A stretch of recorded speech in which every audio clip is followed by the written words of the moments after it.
ವೀಕ್ಷಕರೆಲ್ಲರಿಗೂ ಸಾಪ್ತಾಹಿಕ ಭವಿಷ್ಯವಾಣಿ ವಿಶೇಷ ಕಾರ್ಯಕ್ರಮಕ್ಕೆ ಸ್ವಾಗತ. ಸ್ನೇಹಿತರೆ, ಜುಲೈ ತಿಂಗಳ ಕೊನೆಯ ವಾರದಲ್ಲಿ ಬುಧ ಗ್ರಹವು ತನ್ನದೇ ಆದ ಮಿಥುನ ರಾಶಿಯಲ್ಲಿ ಚಲಿಸುವುದು ಮತ್ತು ಬುಧಾದಿತ್ಯ ರಾಜಯೋಗದ ನಿರ್ಮಾಣವಾಗಲಿದೆ. ಜೊತೆಗೆ ಈ ವಾರ ಶುಕ್ರನು ತನ್ನ ಉನ್ನತ ರಾಶಿಯಾದ ಕನ್ಯಾ ರಾಶಿಯಲ್ಲಿ ಚಲಿಸಲಿದ್ದಾನೆ. ಗ್ರಹಗಳ ಈ ವಿಶೇಷ ಸಂಯೋಗದಿಂದಾಗಿ ಜನರಿಗೆ ಉತ್ತಮ ಲಾಭ ದೊರಕುವುದು. ಹಾಗಾಗಿ ಜುಲೈ ತಿಂಗಳ ಕೊನೆಯ ವಾರದಲ್ಲಿ ಕೆಲವು ರಾಶಿಗಳಿಗೆ ಸೇರಿದ ಜನರು ಅಪಾರ ಲಾಭ ಮತ್ತು ಪ್ರಗತಿಯನ್ನು ಗಳಿಸಲಿದ್ದಾರೆ. ಸ್ವಲ್ಪ ಸಮಸ್ಯೆಗಳು ಎದುರಾದರೂ ಕೂಡ ಕೆಲಸದ ಸ್ಥಳದಲ್ಲಿ ಸಕಾರಾತ್ಮಕ ಬದಲಾವಣೆ ಮತ್ತು ಪ್ರೀತಿಯ ಜೀವನದಲ್ಲಿ ಅತ್ಯಂತ ಹೆಚ್ಚಿನ ಸಂತೋಷವನ್ನು ಗಳಿಸುವರು. ಜುಲೈ 27 ರಿಂದ ಆಗಸ್ಟ್ 2 ರವರೆಗಿನ ವೃಷಭ ರಾಶಿಯವರ ಭವಿಷ್ಯವನ್ನು ತಿಳಿದುಕೊಳ್ಳೋಣ. ಈ ವಾರ ವೃಷಭ ರಾಶಿಯವರ ಫಲಾಫಲಗಳೇನು, ಗ್ರಹಗತಿಗಳು ಹೇಗಿರಲಿವೆ, ಕೌಟುಂಬಿಕ ಸಾಮಾಜಿಕ ಜೀವನ ಹಾಗೂ ವ್ಯಾಪಾರ ವಹಿವಾಟು ಹೇಗೆ ನಡೆಯಲಿದೆ, ಅಲ್ಲದೆ ಯಾವೆಲ್ಲ ಸಮಸ್ಯೆಗಳು ನಿಮ್ಮನ್ನು ಈ ಸಾಪ್ತಾಹಿಕದಲ್ಲಿ ಕಾಡಲಿವೆ, ಅವುಗಳಿಗೆ ಪರಿಹಾರಗಳೇನು ಎಂಬುದನ್ನು ತಿಳಿಯಲು ಈ ವಿಡಿಯೋವನ್ನು ಸಂಪೂರ್ಣವಾಗಿ ವೀಕ್ಷಿಸಿ. ನೀವಿನ್ನೂ ನಮ್ಮ ಚಾನೆಲ್ ಸಬ್ಸ್ಕ್ರೈಬ್ ಮಾಡದೇ ಇದ್ದರೆ ಕೂಡಲೇ ನಮ್ಮ ಚಾನೆಲ್ ಸಬ್ಸ್ಕ್ರೈಬ್ ಮಾಡಿ. ಹೆಚ್ಚಿನ ವಿಡಿಯೋ ಅಪ್ಡೇಟ್ಗಾಗಿ ಪಕ್ಕದ ಬೆಲ್ ಐಕಾನ್ ಬಟನ್ ಕ್ಲಿಕ್ ಮಾಡಿ. ಸ್ನೇಹಿತರೆ, ವೃಷಭ ರಾಶಿಗೆ ಸೇರಿದ ಜನರಿಗೆ ಜುಲೈ ತಿಂಗಳ ಕೊನೆಯ ವಾರದಲ್ಲಿ ಶುಕ್ರನು ತನ್ನ ಸಂಚಾರವನ್ನು ನಿಮ್ಮ ರಾಶಿಯ 5ನೇ ಮನೆಯಲ್ಲಿ ಮಾಡಲಿದ್ದಾನೆ. ಹಾಗಾಗಿ ಜುಲೈ ತಿಂಗಳ ಕೊನೆಯ ವಾರದಲ್ಲಿ ವೃಷಭ ರಾಶಿಗೆ ಸೇರಿದ ಜನರು ಕೆಲಸದ ಸ್ಥಳದಲ್ಲಿ ಉತ್ತಮ ಫಲವನ್ನು ಗಳಿಸುವರು. ಜೊತೆಗೆ ನಿಮ್ಮ ಅಪೂರ್ಣ ಯೋಜನೆಗಳೆಲ್ಲವೂ ಯಶಸ್ವಿಯಾಗಿ ಪೂರ್ಣಗೊಳ್ಳುವ ಅವಕಾಶ ಲಭಿಸುವುದು. ಹಾಗೆ ಈ ಅವಧಿಯಲ್ಲಿ ಸಂಬಂಧಗಳಲ್ಲಿನ ಎಲ್ಲಾ ರೀತಿಯ ಒತ್ತಡಗಳು ದೂರವಾಗುವ ಸಾಧ್ಯತೆ ಇರುವುದು. ಈ ವಾರ ಆರ್ಥಿಕ ವಿಚಾರಗಳಿಗೆ ಸಂಬಂಧಿಸಿದಂತೆ ನಿಮ್ಮ ಖರ್ಚುಗಳು ಹೆಚ್ಚಾಗುವ ಸಂಭವವಿದೆ. ವಾರದ ಕೊನೆಯಲ್ಲಿ ನಿಮಗೆ ವಿಶೇಷವಾಗಿ ಸಾಕಷ್ಟು ಲಾಭ ದೊರಕುವುದು. ಚಂದ್ರ ರಾಶಿಯ ದೃಷ್ಟಿಯಿಂದ ಶನಿ 11ನೇ ಭಾವದಲ್ಲಿ ಇರುವ ಕಾರಣ ಈ ವಾರ ಸಮಾಜದ ಅನೇಕ ಹೆಸರಾಂತ ವ್ಯಕ್ತಿಗಳೊಂದಿಗೆ ಸಂಪರ್ಕ ಸಾಧಿಸಲು ಹೆಚ್ಚುವರಿ ಶ್ರಮ ಮತ್ತು ಶಕ್ತಿ ವ್ಯಯಿಸುತ್ತೀರಿ. ಆದರೆ ಸಾಮಾಜಿಕ ಒಡನಾಟಕ್ಕಿಂತ ಆರೋಗ್ಯಕ್ಕೆ ಹೆಚ್ಚು ಆದ್ಯತೆ ನೀಡಿ. ಇಂದು ಲಾಭ ಸಿಗುತ್ತಿದ್ದರೆ ನಾಳೆಯೂ ಹಾಗೆ ಇರುತ್ತದೆ ಎಂದು ಭಾವಿಸಬೇಡಿ. ಭವಿಷ್ಯದ ಆರ್ಥಿಕ ಸವಾಲುಗಳಿಗೆ ತಯಾರಾಗಿ ಚಿಂತನಪೂರ್ವಕವಾಗಿ ಹೂಡಿಕೆ ಮಾಡಿ. ಚಂದ್ರ ರಾಶಿಯ ದೃಷ್ಟಿಯಿಂದ ಕೇತು 4ನೇ ಭಾವದಲ್ಲಿ ಇರುವ ಕಾರಣ ಈ ವಾರ ಕುಟುಂಬದ ಇತರ ಸದಸ್ಯರ ನಡುವೆ ಕಲಹ ಉಂಟಾಗಿ ಮನೆಯ ಶಾಂತಿ ಕದಬಹುದು.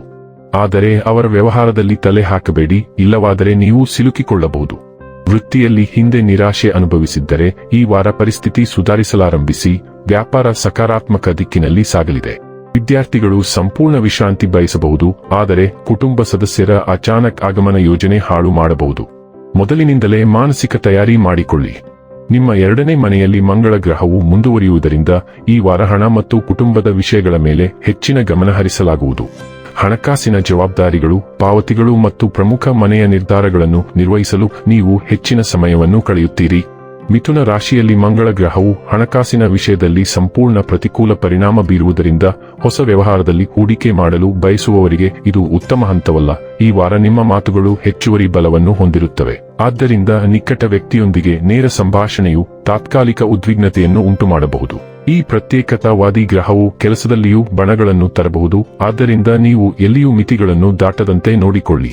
ಶುಕ್ರನು ಕನ್ಯಾ ರಾಶಿಯ ಕೊನೆಯ ಡಿಗ್ರಿಯಲ್ಲಿ ಚಲಿಸುತ್ತಿದ್ದಾನೆ. ಆದ್ದರಿಂದ ನಿಮ್ಮ ಯೋಜನೆಗಳಲ್ಲಿ ನಿಮಗೆ ಕೊನೆಯ ನಿಮಿಷದ ಕೆಲಸವಿರುತ್ತದೆ. ನೀವು ಯಾರನ್ನಾದರೂ ಆಕರ್ಷಿಸುವಿರಿ ಅಥವಾ ನೀವು ಯಾರನ್ನಾದರೂ ಆಕರ್ಷಿಸುವಿರಿ, ಆದರೆ ಇದು ದೀರ್ಘಕಾಲೀನ ಬದ್ಧತೆ ಎಂದು ಭಾವಿಸಬೇಡಿ. ಈಗಾಗಲೇ ಸಂಬಂಧದ ಸಮಸ್ಯೆಗಳನ್ನು ಎದುರಿಸುತ್ತಿರುವವರು ಕೇಳಲು ಸಿದ್ಧರಿಲ್ಲದಿದ್ದರೆ ಮತ್ತಷ್ಟು ತೊಂದರೆ ಅನುಭವಿಸಬೇಕಾಗುತ್ತದೆ.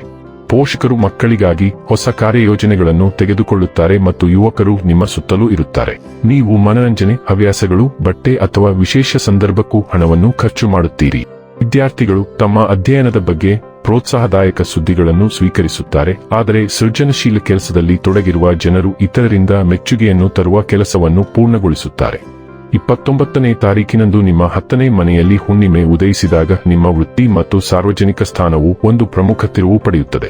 ಶುಕ್ರನು ದುರ್ಬಲನಾಗಿರುವುದರಿಂದ ಪರೀಕ್ಷೆಯ ನಂತರ ಮತ್ತು ಯಾವುದೇ ದೊಡ್ಡ ಆರ್ಥಿಕ ಅಪಾಯಗಳಿಲ್ಲದೆ ನಿಮ್ಮ ಸೃಜನಶೀಲ ಕೌಶಲ್ಯಗಳನ್ನು ಉತ್ತೇಜಿಸಲು ಇದು ತುಂಬಾ ಒಳ್ಳೆಯ ಸಮಯ. ನಿಮ್ಮಲ್ಲಿ ಕೆಲವರು ಪ್ರಮುಖ ಕಾರ್ಯವನ್ನು ಪೂರ್ಣಗೊಳಿಸುತ್ತೀರಿ ಮತ್ತು ಮನ್ನಣೆಯನ್ನು ಪಡೆಯುತ್ತೀರಿ, ಆದರೆ ಇತರರು ಹೊಸ ಪಾತ್ರಕ್ಕಾಗಿ ಜವಾಬ್ದಾರಿಯನ್ನು ತೆಗೆದುಕೊಳ್ಳುವಂತೆ ಕೇಳಲಾಗುತ್ತದೆ. ಕೆಲಸದಲ್ಲಿರುವ ಹಿರಿಯ ಉದ್ಯೋಗಿಗಳು ತಮ್ಮ ಪ್ರತಿಕ್ರಿಯೆಗಳನ್ನು ಹಂಚಿಕೊಳ್ಳುತ್ತಾರೆ.